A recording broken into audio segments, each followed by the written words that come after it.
What is going on, guys? My name is Joe, and welcome to the second episode of my Ultimate Team Journey Around the World. If you guys did miss out on episode 1, be sure to check it out. I have a link to the full playlist in the description below. And basically what episode 1 is me just explaining what I plan to do on this little journey around the world, how I plan to build my teams, and me putting together this first country here of Albania. But now it is time to get into gameplay here in Division 1 and look to start capturing that Division 1 title. And we get a great chance right off the start here against this 3-5-2 BPL team. But Berisha puts the header just wide.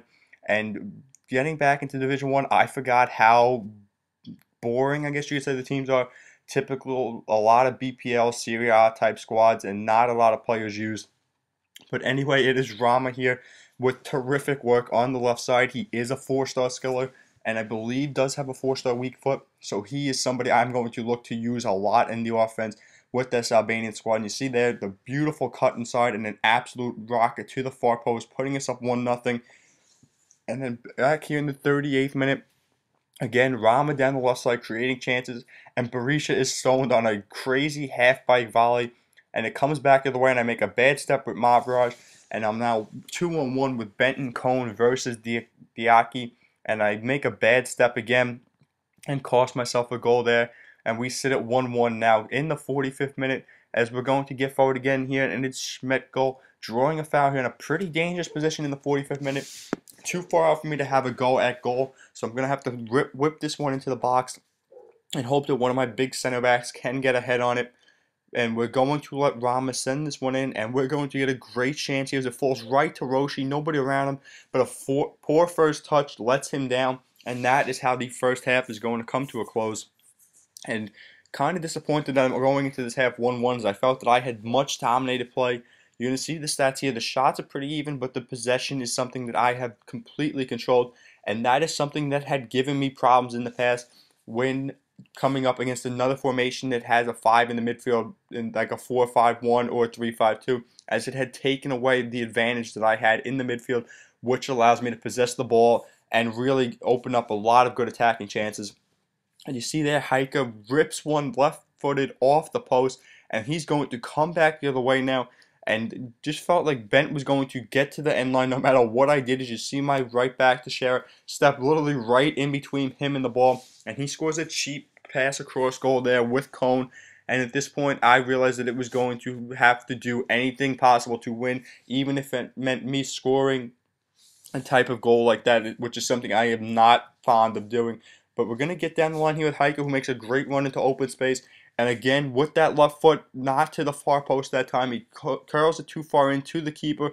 But we get extremely lucky there with Heike taking that pass and did not really even mean to find Berisha in the middle. Did not see him until he was sliding and scoring that goal for us. But we take it there and we get the 2-2 victory.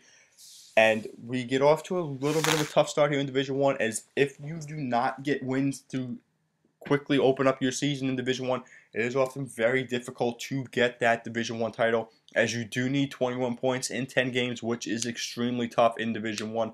But now we sit at 0-1 with 1 point, which is a lot better than not picking up a point at all, as that would be almost a killer to your season if that is how you start Division 1. But it's here against another 3-5-2 BPL squad, and with Mario Balotelli up top, he is not somebody who was talked about as an overpowered striker, but he is probably the best rated overpowered striker, I guess you could say.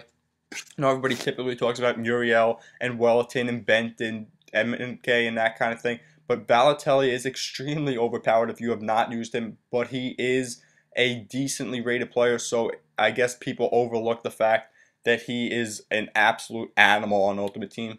But you see there, my defense does not get up on Balotelli there at the 18-yard box. And that is something I have still yet to figure out in FIFA, of how you get your computer defenders to mark tighter along the back line when they have the ball in your offensive third. I've tried high pressure, tried team pressing, tried both, and it has still not worked for me. So if you guys do know how to get your defenders to mark tighter around the 18-yard box, please leave a comment below and let me know, as that is something that will desperately help my game and the defensive end. But you see here a crazy sequence there. Heike misses the one-on-one. Roshi shot on the open net, looked like it was blocked by Terry's hand in the box, which should have been a clear red and a PK. Instead, we end up with a corner out of it and still get the goal, luckily for us, as it again is Berisha beating his man to the near post. And here it's Grant going to play a lovely little ball inside to Berisha, who's going to beat Pepe Reina there and put us up 2-1 here in the 23rd minute. But we're going to give it right back. As you see here, we're going to allow this ball to get switched along the top of the 18 after a poor clearance there. And that is something that you have to be careful for in FIFA. The first time ball and shot is often not hit well at all in this game. It's often very much under hit. So typically it is something that you have to take a touch on if you're looking to make a long clearance, as I was there. And it cost us a goal. But we get back here in the 33rd minute with a 2-2 draw at this point. And it's a good little bit of work here by Roshi. And Hike is going to have a point-blank shot block.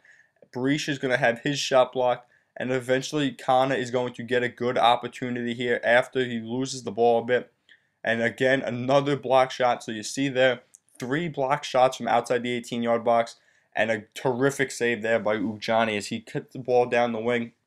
And Diaki has been extremely poor marking in the box. And we are lucky that we do not go down 3-2 there. Berisha, perfect dummy, outruns Vidic, which is not something that is difficult to do. But again, I cannot finish the one-on-one breakaway. So that is 2 that have not been able to been put away by me in one-on-one situations with the keeper, which is definitely something that you cannot do in Division 1.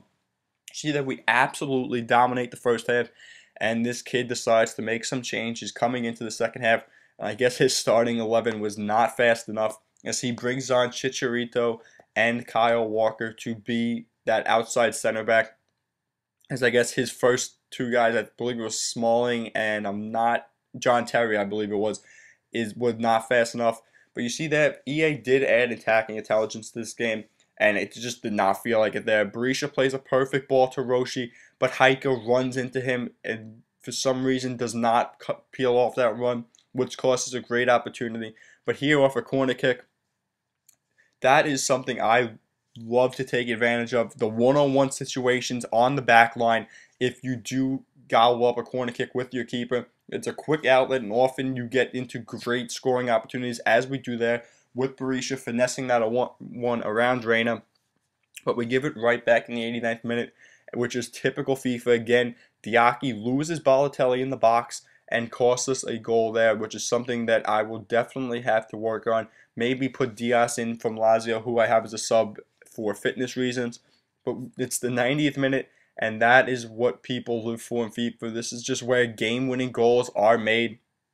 And we are going to get one here, as it's Gran finding Kana off the post and in, and getting us a huge goal in the 90th minute to give us the 4-3 victory and pick up a gigantic 3 points in a game that we were pretty much outplayed in the second half of it. You see that he closed the stats in shots and possession, but regardless, we are able to wrap up this big victory, and that is going to wrap up episode 2. So if you guys enjoyed it, a like, comment, and subscription would be greatly appreciated. Thank you guys for watching, and I hope to see you guys next episode.